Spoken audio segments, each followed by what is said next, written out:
भंडारा गोंदियाचे लोकसभेचे महायुतीचे उमेदवार सुनील मेंढे यांच्या प्रचारासाठी आज भंडाऱ्यात उत्तर प्रदेशचे मुख्यमंत्री योगी आदित्यनाथ येत आहेत। महायुतीचे उमेदवार सुनील मेंढे आणि महाविकास आघाडीचे उमेदवार डॉक्टर प्रशांत पडोळे हे उमेदवार असले तरी खऱ्या अर्थानं ही लढत काँग्रेसचे प्रदेशाध्यक्ष नाना पटोले विरुद्ध राष्ट्रवादीचे नेते प्रफुल्ल पटेल यांच्यात होत असल्याचं चित्र आहे। योगी आदित्यनाथ यांच्या प्रचार सभेची जय्यत तयारी पूर्ण झालेली असून याचा आढावा घेतलेला आहे प्रशांत देसाई।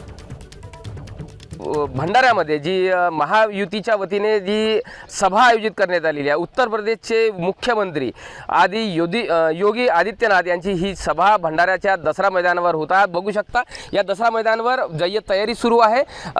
हवामान विभागानेही येत्या 5 दिवसामध्ये विजांच्या कडकडाटासह पावसाचा अंदाज वर्तवला आहे। त्यामुळे या सभेमध्ये कुठलाही व्यत्यय येऊ नये म्हणून वॉटरप्रूफ टेंटची इथे निर्मिती करण्यात येत आहे। एकंदरीतच सायंकाळी होणाऱ्या सभेची पूर्ण तयारी इथे आता लगभग इथं बघायला मिळत आहे।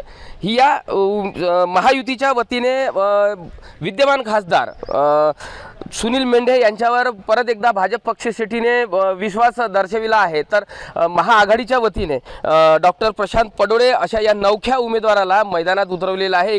या सभेच्या माध्यमातून उत्तर प्रदेशचे मुख्यमंत्री जे भंडाऱ्यात येत आहे, सायंकाळच्या होणाऱ्या सभेमध्ये काय ते वक्तव्य करतात, काय निशाणा साधतात, याकडे संपूर्ण जनतेचं लक्ष लागलेलं आहे। एकंदरीत या सभेसाठी 25 ते 30 हजार नागरिक इथे आणण्याचा प्रयत्न महायुतीच्या वतीने होत आहे आणि सायंकाळच्या सभेकडेच एकूण आता सर्व जनतेचं लक्ष लागलेलं आहे। प्रशांत देसाई, एबीपी माझा, भंडारा।